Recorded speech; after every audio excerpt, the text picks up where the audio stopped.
Here, welcome to day 253 of our Be a Better You annual challenge. Today we're talking about, and all this month we're talking about spiritual well-being, spiritual health. How is our spirit going and flowing? And today's topic is intuition, experiencing intuition. I'm going to read a definition first, and I just pulled this off the internet. So just like the rest of us, when we want to know something, nowadays we just hop online, hop on the internet, and ask our favorite search engine or whatever system you have for finding information. Back in the olden days, we had to go to the library. Remember the library, people? If you're not old enough, you probably don't, because I don't think people go to the library hardly ever anymore, unless it's in school.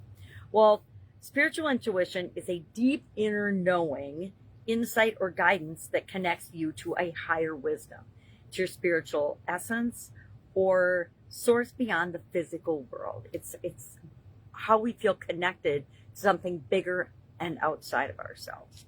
So it's our inner compass. It helps us get aligned with the flow of who we really are and what we're really here to do on the planet. There's lots of ways we can and I guess my question for you today is, and share in the comments below, how do you tap into your intuition, that sixth sense, that knowing that you're walking down a street and you're like, I could go here or I could go in a different direction, and you get this sense that you shouldn't go forward and you should turn around or take a turn to the right or the left, and you never know that there's an accident waiting or there's a person waiting to rob you or something ahead, but you didn't know that because you didn't experience that negative experience because your intuition and your sixth sense kicked in and you made a different decision and a different choice at a point that was critical to impact your path, the direction that you're going in your life. It's that, to me, it's that inner knowing, that sense of I'm going down this path.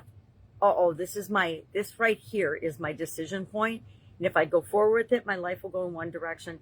If I veer or change or pivot or do something different or make a different choice, my life will go in a different direction.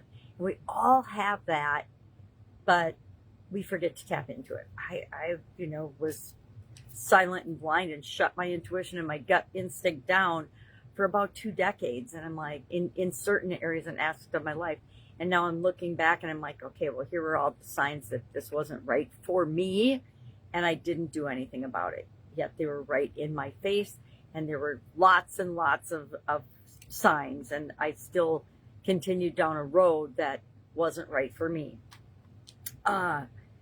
It's our connection to something greater. It's a guidance to keep us aligned with our purpose and the reason that we're here on the planet. I think we all come in with things we want to do in our lifetime and who we want to be and how we want to become. And there's so many decision points as human beings where we can change the course of our identity, the course of our history, the course of our life. Yet we don't necessarily believe or understand we are always in charge. We're always in control, and we always get to decide.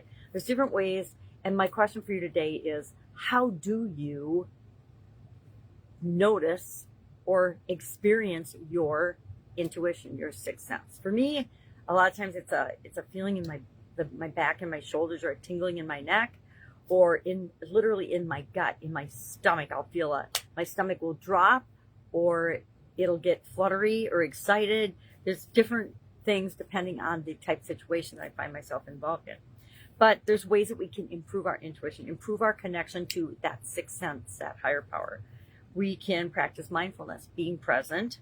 We can meditate.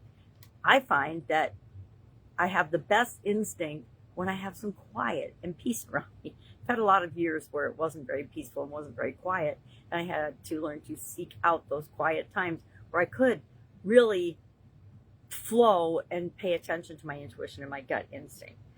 Pay attention to physical signs. Like I said, mine's tingling in my neck or my shoulders or my back and my stomach, but it might be something different for you. Maybe you get like a little ping in your head that says, okay, wait a minute, pay attention to this. Trust your first impression of something and your insight. We all have this sixth sense. We all know when we meet somebody that just feels off to us, which means they are not right for us and we should get away as quickly as we possibly can. Doesn't mean we have to be rude. It just means we're not going to trust or form a deeper relationship with this person. I could share lots of stories where I had weird situations, especially in business, where people looked great on paper, but my gut said, there's just something off here. And lo and behold, those were the people that I needed to stay away from, or the business I was hiring for needed to stay away from, etc. We can embrace uncertainty. One of the things that really throws us as humans is not knowing the answer. You know, we learn in school we have to have the right answer all the time. But the truth is, a lot of times there's more than one right answer, and it's more important to find the right thing for us, the right answer for us, than the right answer for anybody else, right?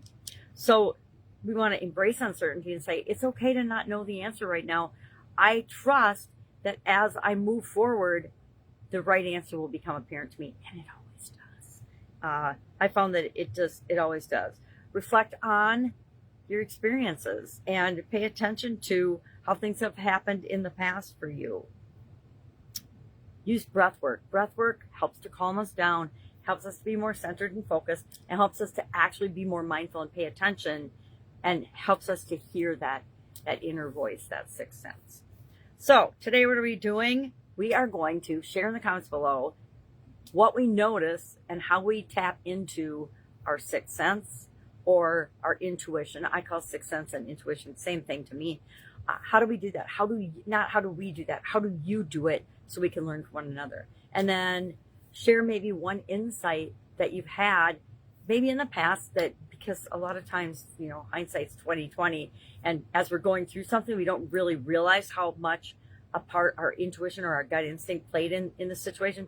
But after the fact, when we're looking at it and reviewing, we're saying, oh my gosh, this is where my decision point was and where I went, where my intuition told me instead of where my head was telling me to go. And this was the impact of that. I'd love to hear some stories like that. All right. Any questions? Hit me up and ask. If you want to know any of mine, just hit me up and ask. Otherwise, have an awesome day, and I will, of course, be with you tomorrow.